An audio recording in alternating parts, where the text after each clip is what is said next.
Hello Firewood friends, it's Mike with K&L Firewood, and today I'm at Chris's along with Tony, and we're gonna run this. Yes.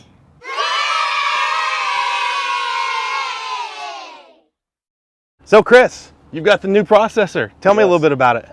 Well, I'm lucky enough that Andrew Eastman thought that I was an okay guy, I guess, and I've done enough videos with other Eastonmade products between my Ultra, Tony's 1222, his Axis, and then Harry's 1222.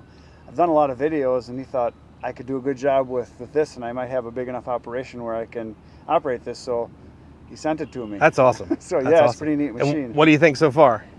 There's a lot to learn. How long have you had it? Maybe a month. A month. And when I first got it, I couldn't even run it because I didn't have the space. I didn't really have the wood ready. I didn't have my wood yard ready. I knew it was coming. This was in the works for a year now. And when it got here, I was like, okay. And then I was gone for 3 weeks beaver trapping. And when I got home, I had a ton of deliveries to do. So I really haven't run it that much. I've got maybe, if I had to guess, maybe 6 hours, 7 hours seat time so far. And I'm just now starting to figure it out. Okay. Because there's a lot of levers. We'll show you. Awesome. Okay, well, this is the engine right here. It's a Kubota. It's 115 horsepower. And it's got a lot of power, but I got to tell you, drunken sailor, likes to drink. This is the DEF, which, and I think all engines are over 70 horsepower. I'm not positive on that. You have to have the DEF, so I have to make sure that doesn't. What's that mean? It's diesel something fluid. Okay. It burns off the particulates or something. It makes it all environmentally friendly. Diesel exhaust fluid. There you go. It burns that off. Okay. When it does the regeneration, it uses that, and bigger engines have to have it. This is the gas tank. I have it came full. Luckily, I was lucky enough also that Andrew had everything full fluids when I got here. So amazing. That never happens. Yeah, it's a 60-gallon tank, and I so far have put 20 gallons into it, and right now it's about 3/4 full. But I figured it out, and it drinks. It likes to drink. Yeah. So let's go around this way. Can you put the ag diesel in that? Yeah, you can put either kind. It's got to be the low sulfur. Yeah, you can, but the price is pretty similar now. It's been going up so much. I took off the pintle hitch. It was a big ring. I took it off just in case somebody wanted to hook it up some night and tow it away, so I made it harder. Although, just to get it set up takes like an hour and a half to get everything level and jack it and all that. So it's all sitting on the jacks. These tires over here are just barely touching. The other side is not touching at all because you want to get it level so it's actually off the gun. So you can jack it up. It weighs like 16,000 pounds, I want to say. So it's pretty heavy, and the tongue weight is like 4,000 pounds. Wowzers. So you're not going to hook this up to a Prius. The live deck, I think, is 14 feet across, if I remember right. This is the 8-foot section here, but it's actually like 7 feet. So you put your 8-foot logs on. You want them hanging out either side a little bit, and then you just load it up. And I found out also, because I had never done this before, you don't want to have a mound up there, because what happens is you get a couple, 3 logs coming at a time. You want one at a time, because if you get 2 at a time, it's not fun. You have to climb up there and you have to get rid of one of them, because otherwise they both come through, because you can't cut 2 at once. Because the clamp has to be firmly holding one log, otherwise you get one tumbling in there, and because the saw just takes over. So yeah, this all folds up, and so you can transport it. Let's go around over to this side. You have no plans of transporting it outside of moving it to its final destination? No, I've got a couple people that are interested in me processing some wood, and Andrew said, whatever you want to do with it, do it. So I might take it up to my brother's, and I got another guy that came and worked for a day helping me, and he's got a 1-ton big truck, and he said he would tow it for me in exchange for doing some of his wood. So we might work out a deal. So this is the business side of it here. This is the ram right here, and if I remember correctly, it's either a 35 or 40 ton, I think, ram. I think it's 40 ton. Good night. Don't quote me on that, I'm just guessing, but I think that's what it is. You do have to grease it, because it runs on these nylon plates underneath here. This is the eject door, so this drops down so you can get rid of your cookies. These are tumblers. You're going to see how everything works in a little while here. And it's a bar cut, and the biggest stuff I've cut so far is like a 22 inch. And it does a fine job. We did have to slow it down a little bit because when we first got it, it was wide open. It was like a karate chop coming down, and you got to have it so the saw has a chance to cut. I noticed that on when Al was here running it. Right, because we just adjusted it after that. Now we got it. I thought something was wrong with it when it was running slow. Well, we were cutting dry ash. Okay. And that's not good wood because there's no moisture in it, so it kind of Sure, chattered. Yeah. got it. Cutting this, I cut a bunch of birch yesterday, and it's like cutting butter. Just like nothing. Sweet. It's nice and juicy wood. Yeah. Right now it's got a 8-way wedge on it. Do you have another wedge, or is this the only one you have? I have a 4-way and a 6-way Okay. that he sent with me. All right. And Tony and I switched this one out, and that thing's got to weigh 400 pounds. It is heavy. It looks beefy. Jeez. It's like 1.25 inch steel. So yeah. Yeah, it's pretty big. And Take a look at that, Tony. Look at how thick that is. My gosh. Get the camera in there really close ones. It's a serious machine. We're gonna duck under here. All right. Crawl through here. Just watch out so you don't hit yourself. So then the elevator, I found out you want to run it all the time. You do not want to have it sit idle, because if you're watching what you're doing up above on the live deck, and as the logs are coming in, and what happens is that you don't realize what's happening on this end because you're paying attention out there, because there's like 20 things you got to watch at once. Oh yeah. And all of a sudden you got a pile of wood here and it starts falling out. So you got to actually have your elevator running all the time, no matter what. Is there a switch where you can dial it, or do you have to use it manually? No, it's like you can go forward and backwards, and there's increments of about, I don't know, like 6 or 8 or so. Right. I'll show it to you when we get it running.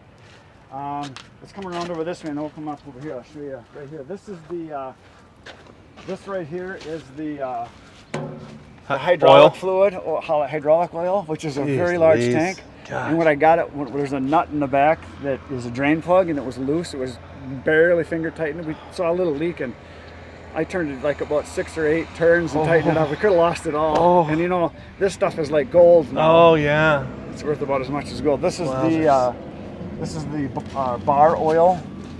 Okay. Tank right there, and I just put a gallon in yesterday. So I think, because it was down to about here, so I think this is like a 3-ish gallon tank. I don't know. All right. But that's what that is. And then this valve right here that looks like a water faucet valve, that's how you control your flow of the bar oil. And this is a little pump right here. I got you. So it's not gravity or drip. It's actually got some pressure to it. And then adjusting the speed of the bar is this right here, or is this one or this one? I have to look again. I think it's this one. Yeah, I think it's this one right here. So you can adjust the speed that the bar comes down, and it's very touchy. I mean, you just barely move it, you can almost double the speed. It's real touchy. So a lot of little things I've learned about it. I've got this IBC tote here because the sawdust comes out of this chute right here, and I've got this cut out in the front here so that sawdust goes in. You can see the one over there. There's a tank over here, IBC tote, that's full. And what are you going to do with that? Hopefully sell it. I don't know. Sell it, or I don't know. But it's pure sawdust, so it's kind of a shame to throw it out. Yeah. I'm going to try to find a market for it. My logger, John, that I bought my wood from, said he's going to check around, because I might be able to sell it to a farmer for horse bedding. Animal bedding, they'll eat that up. Yeah. Even if I can just break even on it, or even if they come and get it and bring me the IBC totes back, I'd be happy. Right. If I can make a couple bucks, that'd be fine too. I'm not that worried about it, but I'm gonna have to come up with a way to cut the top off somehow that we can make it so that it can be dumped out, because all I got is the hole for it going in right now cut. And so I'll probably have to cut some way on the top and the back or something, but I didn't want to lose the rigidity of the frame, you know, by cutting it all apart to make it so that I can dump it. So I kind of wanted to keep the top bars. What I think I might do is right where your hand is, I might cut this section away, just this right here, so that it can be dumped, and then you can get it out. Yeah. So we'll figure something out. So this is the office end of the machine, where you sit in the chair and you do the work, and hopefully everything runs right. This is a requirement. You want glasses.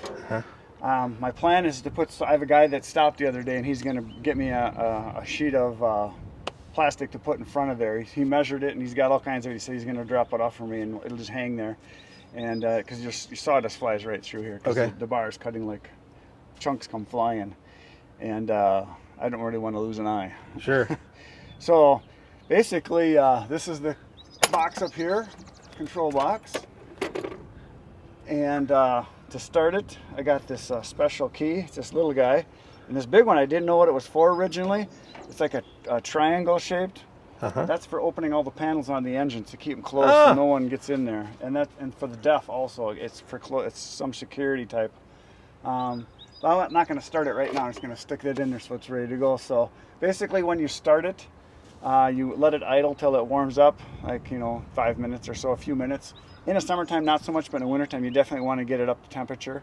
And then when it gets running and idling, you just hit the rabbit, or you can go on your controls and you can go up and down on that. So I've heard you talk about that before. Does it control the speed of everything? If you hit rabbit, everything's faster. Yeah, because your engine controls everything. Yeah, yeah, it goes up, and it runs at 2100 RPMs, I believe. I think it probably, they have it set there because that's where it's the best. So, but that's where it runs at. So kind of go over the levers here. So the first lever is your splitter retract. So that's the ram, and this is to go backwards and this is to go forwards. And you can feather this, you can kind of bring it in slow. And what they told me is to make sure that when I go back, I don't just hit it wide open so that I'm dead ending it, because it slams really hard, because you got 40,000 tons there, just boom. So you kind of want to feather it, and I'm trying to get better at that. So that's that one. The next lever here is the tip up tray. So that's the tray right there that you can tip up to hold the log, and we'll show you that when we get going. So you can tip it up or tip it down. And the same lever is your log rollers, which are those blue cylinder type things down there. And you can make them roll either direction. So this is left and right, obviously. This is the live deck for moving your wood from the live deck towards you so that you can bring a log in. So that's just forward and reverse on that. That does one thing. Then the live deck up and down you don't use unless you're repositioning it, because that lifts your whole live deck up. And if you see those blue bars up there, look like little T's. I don't know if you can see those out there on the other side. They're up on the top of the orange trough. Mm-hmm. Yep. That's where it rests, up on top of the live deck rests on there. But you just, so this one you don't use, other than if you're going to move the whole machine. This is the lever you use the most in the middle, which is where it should be. Now that I've been using, I find out it's laid out really well. So the first thing you do is, this is your in-feed, forward and reverse. So that's your trough with the conveyor to bring the logs towards you and backwards. And you do need to go both directions, because once in a while you need to shimmy it back and forth to get the log to roll to the middle, because sometimes you have a crooked one that'll be sticking out like a wing and it's too far away from the bar, or it's too close to the bar. So sometimes you gotta jockey it back and forth. So that's what that does. And then the same lever, once you get your log to where your push plate is here, then you bring your saw clamp down gradually, and you can bring it down so it just about touches. And then when you want to cut, then you hit it all the way, and it'll clamp down. It's sensitive that it senses the pressure, and then your bar will come down and cut. So and then, one move will clamp and cut. Right, and soon as it goes, you can let go, but then you have to be ready with it. So as soon as the cut is done, you need to go back and bring it back up. Otherwise, it'll just stay there and keep cutting. All right, gotcha. So you got to really watch that. That's kind of a scary thing. The conveyor up and down, this one you don't use very much either. It's similar to the lifting the live deck up. Oh, it's moving the entire conveyor. It lifts it up. Okay, got it. You can put it at different angles, and you can adjust the legs. So this one you really don't use much at all either. This one you do use a lot, and you can hear here. It clicks. That's the speed of your. Yeah, it's the speed. If there's neutral, and then. Oh, it doesn't click. Oh yeah, it does. I can feel it clicking. It's like maybe 8 or 10 clicks either direction. So yeah, you want to run that all the time so that you can keep your wood moving. And then this is the log eject. That's over on the side, that arm there. You flick this lever out, and then it opens up, and you can get rid of the log. Like a cookie? Oh, look at that. It's going right now. It just flipped down. There, because it still had pressure on it. So you can go up and down with that. And then your wedge up and down, right there where Tony's hand is, you can lift the wedge up and down right here with this lever. Okay. And you got to run these all at once. Yeah. Well, and they're you can't see it very well here, but they're all different heights. So the ones you use the most are the high ones. You don't get in the way with these other ones that you don't use quite so much. You use these three high ones here the most, and this one you use all the time. So yeah, and you got an emergency shut off. There is lights up above, which I haven't even run at night yet, but there is a lot to learn. You're gonna give it a try, and you'll see. But this is the lever you use the most. And the lever right here. That's the one. Did he send that to you, or did you already have one? No, he sent it. He sent me that, and some earmuffs, and a filter, and a sweatshirt, and a couple hats. So yeah. Sweet. Yeah, it's quite a machine. Well, So that's everything. Anything else you want to know about it? Because there's a lot. I want to know how much wood we can process with it. All of it. All right, let's do it. We can deforest the entire world. And I know all the greenies are having a heart attack, but it grows back. It goes, nope. It's the most renewable resource there is, period. You betcha. Period. So yeah, it's pretty cool. And you can do there's a lot of greasing spots. I've only greased the ram so far. I haven't run it enough to need to grease it. What is the maintenance schedule? Like every 50 hours? I don't know. Don't even know? Okay. I read the manual. I kind of just skimmed over it. Oh yeah, I better just get cutting. Okay. Get used to it. I got a feeling after I run maybe another couple days, another day, I'll get it out and I'll make sure everything is greased again. Everything's greased again. All the nuts and bolts are tight, and I'm sure the engine is going to need. I'm just guessing like a 50-hour service. I have to look at the manual, and like I said, I've only got maybe 10 hours on the thing. Total. In 10 hours, how much have you made? Any idea? 10 hours. Being brand new at it. I got to think how many loads and then figure that out. I've done 5, 6, 9, maybe 10 trailer loads full, and I can get at least 4 face cords in a load. So what does that come out to? A bunch. A bunch of wood and not very much time. I would say maybe 12 full cords.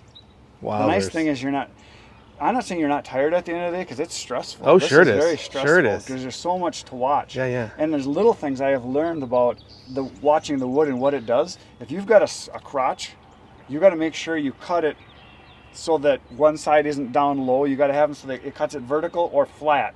Because if it's off to the side, it'll catch and it won't go. If you got a piece that's got a big knot sticking out of it somehow, sometimes you don't want to even cut it. You want to just get rid of it because it causes so much problems, because it doesn't split very good anyway. Sometimes you're better cutting it off. Sure. When you get a piece that comes in and is crooked, sometimes it'll curve this way or curve that way, and the bar doesn't cut all the way through if it's curved that way, and it'll pinch. So lots to learn. Yeah.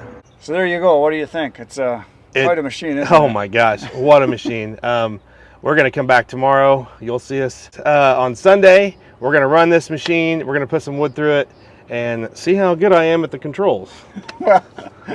Yeah. I'll give you a lesson. It'll be fun. Sounds awesome. good.